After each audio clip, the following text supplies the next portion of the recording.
আজি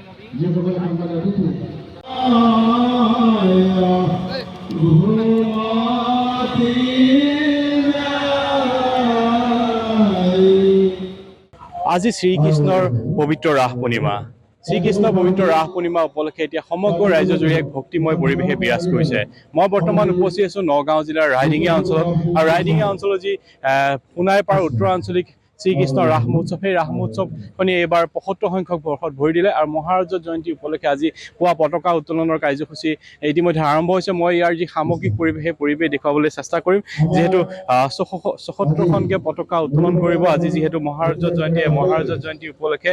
আৰু বৰ্তমান আহি ইয়াতে উপস্থিত হৈছে সমষ্টিটোৰ বিধায়ক ৰূপক শৰ্মা, আৰু তেওঁ বৰ্তমান যি সোণাই নদী উত্তৰ আঞ্চলিক শ্ৰীকৃষ্ণৰ ৰাস মহোৎসৱৰ যি এইবাৰ মহাৰাজ জয়ন্তী, সেই মহাৰাজ জয়ন্তী মূল পতাকাখন উত্তোলন কৰিব। তাৰ লগে লগে ৭৪গৰাকী বিশিষ্ট ব্যক্তিয়ে আন ৭৪খন পতাকা উত্তোলন কৰিব।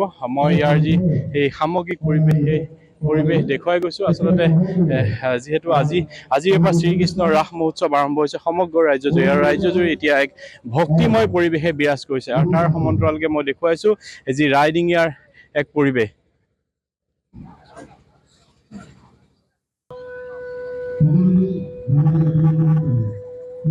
ইতিমধ্যে সমষ্টিটোৰ বিধায়ক ৰূপক শৰ্মাই এনেদৰে যি মহাৰাজ জয়ন্তীৰ মূল পতাকা, সেই পতাকা উত্তোলন কৰিছে। মই ইয়াৰ সামগ্ৰিক যি পৰিৱেশ, সেই পৰিৱেশ দেখুৱাই গৈছোঁ।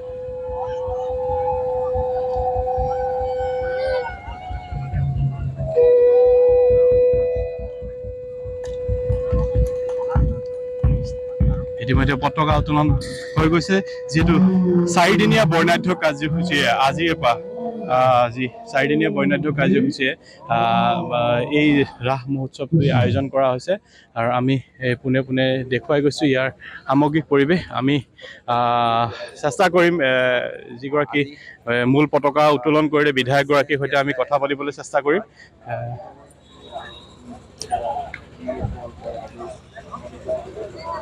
যি মূল পতাকা সেই উত্তোলন কৰিলে আজি মহাৰাজৰ জয়ন্তী। ইতিমধ্যে আমাৰ সোণাই নদীৰ উত্তৰ আঞ্চলিক যি ৰাস মহোৎসৱ হয়, এইবাৰ যি মহাৰাজৰ জয়ন্তী ভৰি দিছে। দেখা পাইছে আপোনালোকে যে আজি প্ৰায় ৭৬খন ইতিমধ্যে পতাকা উত্তোলন কৰা হ'ল। ৭৫ বছৰ শেষ কৰি ৭৬ বছৰ ভৰি দিলে, আৰু ৭৫গৰাকী জ্যেষ্ঠ ব্যক্তি পতাকা উত্তোলন কৰিলে। এটি খুব সুন্দৰ পৰিৱেশ, আৰু ইয়াত যিধৰণে ৰাস ইতিমধ্যে আৰম্ভ হ'ব, আৰু এই গোটেই অঞ্চলতে এক প্ৰকাৰে আটাইতকৈ যিখন পুৰণা ৰাসখন এইখনে ৰাস। গতিকে মই আশা কৰিছোঁ যে ৰাসৰ যি ভক্তিভাৱেৰে এই অনুষ্ঠানটি আয়োজন কৰিছে সুন্দৰকৈ হৈ যায়। এই আমাৰ প্ৰথমতে মই স্মৰণ কৰিছোঁ যিসকল ব্যক্তি বৰ্তমান আমাৰ মাজত নাই, তেওঁলোকে এই আজি ৰাসখন প্ৰতিষ্ঠা কৰিছিলে, আৰু দীঘলীয়া সময় ধৰি যিসকল ব্যক্তি ইয়াৰ জড়িত আছে সকলোকে মই শ্ৰদ্ধা জনাইছোঁ।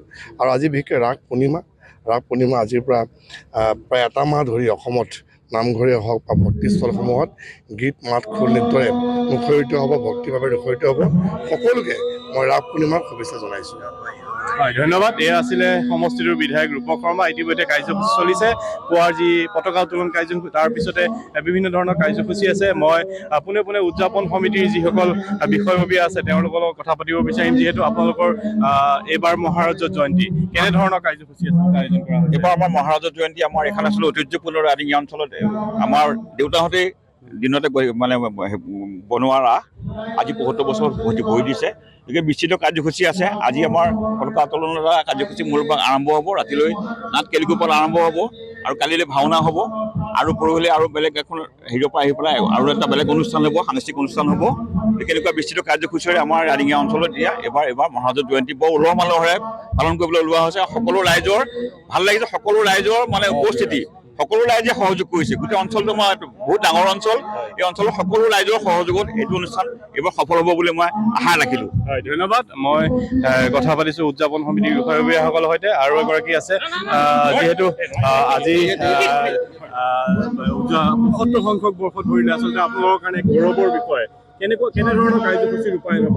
হয়, এইটো আমাৰ এই ৰাসখনৰ এতিয়া ৭৫ সংখ্যক বৰ্ষত ভৰি দিছেহি, আৰু এই অনুষ্ঠানটো এই অঞ্চলটোৰ ভিতৰত ২৭খন গাঁৱৰ এই মধ্যস্থল ইয়াতেই প্ৰথম ৰাস মহোৎসৱ অনুষ্ঠিত হৈছিল, আৰু আজি আহি পেলাই ৭৫টা বছৰ পালেহি। আৰু এইবাৰ আমাৰ গোটেই অঞ্চলৰ সকলো মিলি এটা বহল দৃষ্টিভংগীৰে সকলোকে আকৰ্ষিত হোৱাকৈ এই ৰাস মহোৎসৱ অনুষ্ঠিত কৰা হৈছে। এইটো অহা বছৰ আমাক এইটো আৰম্ভণি আৰু অহা বছৰ আমাক সামৰণি অনুষ্ঠান কৰিব। গতিকে মই দেখুৱাই গৈছোঁ ইয়াৰ সামগ্ৰিক যি পৰিৱেশ আচলতে এক ভক্তিময় পৰিৱেশে বিৰাজ কৰিছে সমগ্ৰ ৰাইডিঙীয়া অঞ্চল যদি ক'ব লাগিব। আৰু ৭৫গৰাকী বিশিষ্ট ব্যক্তিৰ দ্বাৰা এই পতাকা উত্তোলন কৰা হ'ব। তাৰপিছতে যি দিনজোৰা কাৰ্যসূচী বিভিন্ন কাৰ্যসূচী আছে কাৰ্যসূচী ৰূপায়ণ কৰা হ'ব। আৰু তাৰ লগে লগে নিশালে শ্ৰীকৃষ্ণৰ কেলিগোপাল ৰাস আয়োজন কৰা হ'ব। আৰু মই দেখুৱাইছোঁ ইয়াৰ সামগ্ৰিক পৰিৱেশ আৰু এনেদৰে বৰ্তমান শ্ৰীকৃষ্ণৰ ৰাস মহোৎসৱক লৈ এক ভক্তিময় পৰিৱেশে বিৰাজ কৰিছে।